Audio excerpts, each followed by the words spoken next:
Hi guys, thank you so much for tuning back into my channel. Today on April 1st is my 2-year braidlock anniversary, and so I just want to come on here and give you guys a couple of tips of what I've learned so far in this journey.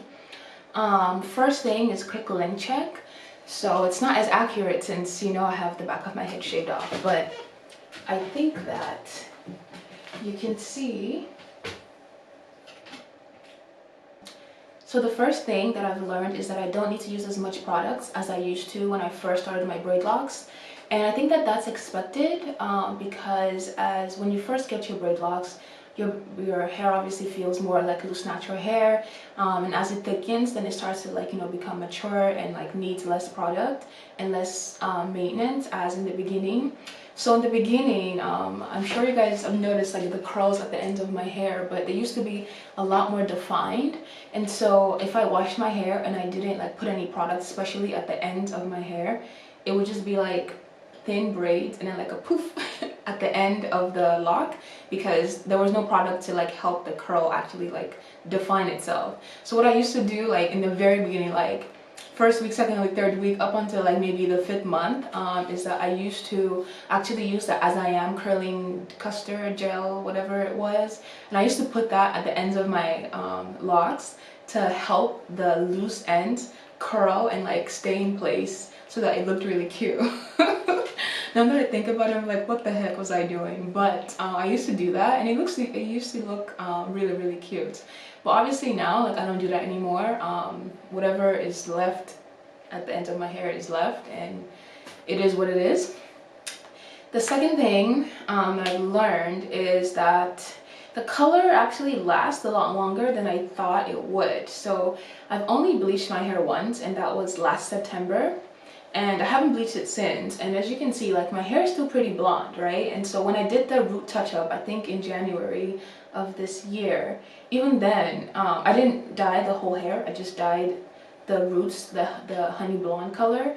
And I mean, that's kind of faded now a little bit, but that's understandable. I mean, it's 4 months, but I thought I would have to bleach my hair a lot more often than I have. And I was actually planning on bleaching it in April, because then that would have been what, September, October, November, December, January, February, March, April. That would have been 8 months since I bleached my hair. So I thought by now I should need to do another bleaching session to get the blondness popping. But I mean, I think it looks still pretty good. So I don't know if I'm gonna bleach it again. Maybe I'll bleach it again in September and have it be a yearly thing, and then just dye my roots in the meantime. So I'm surprised that I haven't had to bleach my hair as often as I thought I would have to, and it's holding up pretty well.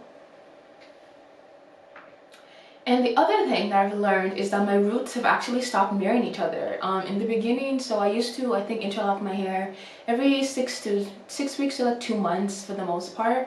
And what I noticed is that if I waited any week or any day longer to interlock, I would have to literally yank, it was a fight. Okay, I had to yank. Sometimes I had to use scissors to cut 2 locks apart, because they were just so merged in the base that it was just another thing. Or sometimes when I would interlock, one would get caught in the other, it would accidentally loop into the other one, so I just had to cut it. I just cut it, and that was the end of that story, because if not, it was permanently merged, and I didn't want it to be merged at that time. And so I think and so now my roots have kind of stopped mirroring each other, actually completely. I haven't had to pop any locks lately, and by lately I mean for the last 4 months, I haven't had to pop anything. And actually I haven't interlocked my hair, my whole head, since December. So we're going on 4.5 months now of no interlock, except for the front row. The front row I interlock every month just because it grows faster than the rest of my hair, and it doesn't shrink. So typically what happens is, as your hair grows, if you don't interlock it, for the most part, that loose natural hair will shrink up, so it won't be as long as you think it would be. But in my front row, the hair, I don't know, it's just not as curly, or I don't know, but it just does not shrink. So then you have this awkward long loose natural hair, and then a strand, and it just I think the root is heavier than the strand, so when I wear my hair down, it just floats. So in order to stop the floating, I have to interlock like my front hair, my front row basically every month, and that's fine because like the hair does grow, and I mean I can get at least like 4 rotations honestly on my front row, so it makes sense for me to do that. But for the rest of my hair, I haven't actually interlocked it since December, and like I feel like there was no point because, you know, the reason why I was interlocking like every 2 months was because if I waited longer, my hair would just be stuck at the root, and then it would just be too much effort to try to ply them apart. But now, like, I wash my hair, I mean even every week when I run my hands through my hair, nothing is stuck to each other. Like every strand knows that, you know, they're their own individual strand, and they're not looking to be polygamous anymore. So I'm like, that's a good that's a good milestone that we've crossed here. And let me show you. So like it's been 4 months since I interlocked, but like you can't even tell. Like I mean it's grown, but it's grown very well. So if you can see, let me see the roots. Like you can see, I mean it's grown, but like it's nothing crazy to the point where you're like, oh my god girl, you need to get you some interlocking tool real quick. Like I mean it's still fine, I think. And the other reason why I stopped interlocking was, so like the hair on my head, they grow in different rates. So the front will grow really fast, and after a month it looks a hot mess. But then the back will grow like whenever it wants, at the snail's pace. And the center of my head also will grow honestly whenever it wants, because that one barely grows. That's why, you know, like the shortest lock I have is like in the center of my head, right? And then the perimeter, they also grow. They're like the second fastest growing locks I have. So even if I interlocked my hair once every 2 months, right, I would spend more time on the perimeter and on the sides of my hair. And then when I got to like the center and the crown, I wouldn't even be able to get like 1 full rotation. And like it was really irritating to like say you want to dedicate, okay, it only took me like 2.5 hours to do my whole head, but still, if I wanted to spend 2.5 hours, like I want to make sure that I get each lock to get at least 1 rotation, instead of sometimes I would have to only do like 2 turns on like 1 strand. I'm like, I don't think that that's necessarily healthy, because like you're basically going in the same direction every time you interlock, right? Because obviously 2 months later I'm not going to remember, oh, in this lock I only went like north and west, so this summer I should go south and east, right? So I didn't want to like have my lock patterns messed up, because I wasn't waiting enough for the lock to grow in order for me to then interlock it.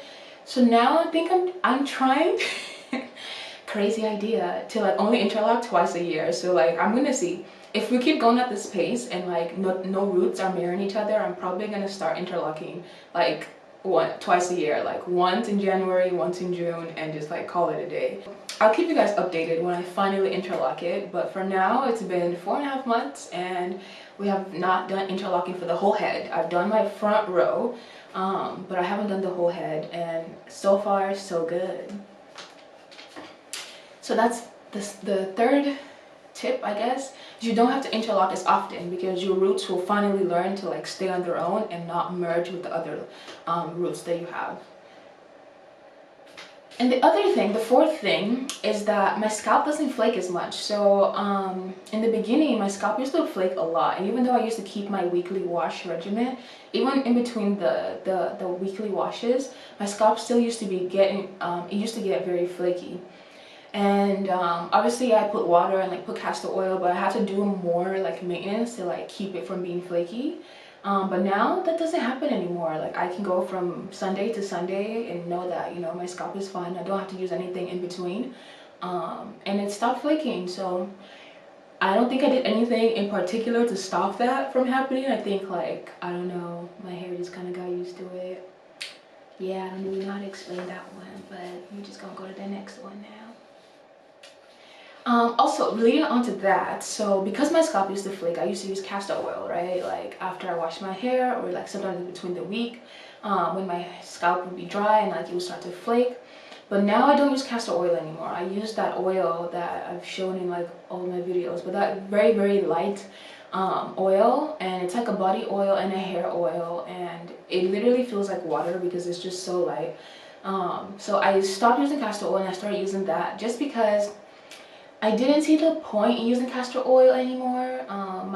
My scalp wasn't dry anymore, it wasn't flaking, and I didn't think I needed that heavy of an oil. Not that it was causing anything bad for my locks, but it was just easier to use that spray bottle of the new oil and just like spray it than to like put the castor oil in my fingers and like massage it in my scalp. So it was really just like pure laziness, but like we're just gonna say like I don't use castor oil anymore on my scalp. I just use the oil. I will insert a little video of that oil here somewhere. And the other thing that I have learned is that I don't need to use styling products. So like I said in the beginning, I used to use like the As I Am curling Castor to like put at the tips of my locks to like get the curl to like form very well, because those curls, those loose ends were still very curly, like they were like a perfect like spiral. So in order to get them to be defined, I used to put the As I Am curling Castor. In order to get it to be defined, I used to put the As I Am curling custard thingy. I don't remember what it's called. But now, even when I do braid outs, when I do twist outs, when I do perm rods, when I do any style, I just use water. Like I don't need to use any holding agent anymore. And the hair stays. Like the perm rods that I had, they were still very, very curly. The only reason why I had to take them out is because I was gonna wash my hair, because I wash it every week, and even though they look really good, and I was like, oh, you can, you know, maybe go 2 weeks. I was like, girl, you know your sweat's about to be real itchy the next 2 weeks, so you better just wash that, wash it all out. So that's why I washed out the perm rods actually. But even with just water as a styling agent, the curls held up very, very well. So yeah, I don't have to use any custard or smoothies or anything to like get a style to hold up. Water is like fine as long as the hair completely air dries, or you can use heat dryer to dry it, but I don't have a hair dryer, so I just let that air dry. The other thing I've noticed is that my hair has gotten thicker for sure. Like in the beginning when I started with a whole head of hair, right, like I could get my hair into a ponytail and it would look like this. It was like a little peephole, like you could like barely put like one finger into like my ponytail holder. Whereas now, I mean, even with my undercut, like I need both of my hands to like get my hair in a ponytail, okay? And it's been 2 years, so I can only assume that as time progresses it's just gonna get thicker. So I'm very happy that I don't have a third of it anymore, because it's just like too much hair. But your hair will get thicker, so don't worry. I know in the beginning it's like, oh my god, I feel like I'm bald, because like you don't have any more hair, or you're going from like an afro to like braidlocks, then you're like, damn, the volume is gone, girl. But don't worry, it will return with full force, and you're gonna be rocking all of this, and people are gonna be like, girl, where you get that hair from? And you're gonna be like, you know, I just braided it 2 years ago. So hang in there and it's gonna be all good, okay? Overall, I think like my hair has just like gotten really stable, and I think like from 2018, like honestly from January onwards, like I can say that it's been kind of very smooth, you know? Like my routine is very, very simple. Like I wash my hair like I normally do. I use that light oil on my scalp, and then I use like that small dollop of the Carol's Daughter Roots thing. I don't know how to pronounce it, but yeah, that thing on like one side and the other side. Even that I could probably skip. Also in terms of like putting products in my hair, so like I've used minimal products, but the one thing that I don't do, that I don't know if I should do or not do, or however, is I don't use leave-in conditioners or even rinse-out conditioners on my locks. The only time I did that was after I bleached my hair, and after I did my root touch-up. That's when I used like a rinse-out conditioner. And I mean, my hair felt soft when I was in the shower, and like I put it on, left on for 2 minutes, and like all of that. But like I don't deep condition, and I don't do any hot oil treatments. I don't do any of that. And like I don't put like physical like creamy products, like a lot of it, like on my locks, like leave-in conditioner type things. I only use that Roots, the Carol's Daughter product, like when I wash my hair, and like I barely use like a little bit for like my whole head. And honestly, that should feel like fragrance, because like it smells real good. But I haven't used any like deep conditioning or like treatment or like hot oil things that people do. So I don't know, maybe as my locks get more mature, like I'm gonna get to that point where I need to use like things like that, or I need to do things like that, and that's fine. I'll update you guys and like no problem. But for right now, like I mean, my hair is like 60% dry, 70% dry, and like it just feels so fluffy. Like that's the one thing that like I can use to describe my locks, is like it's just so damn fluffy. Like if you touch it, you're just gonna be like, girl, like is this a pillow? Like it's just like, it's so fluffy, like, and it's so soft, and like it's just like I don't need to do anything else, you know. But yeah, you know, we've come a long way. We've come 24 whole months, and you know, we're gonna keep going, and I'm gonna keep y'all updated.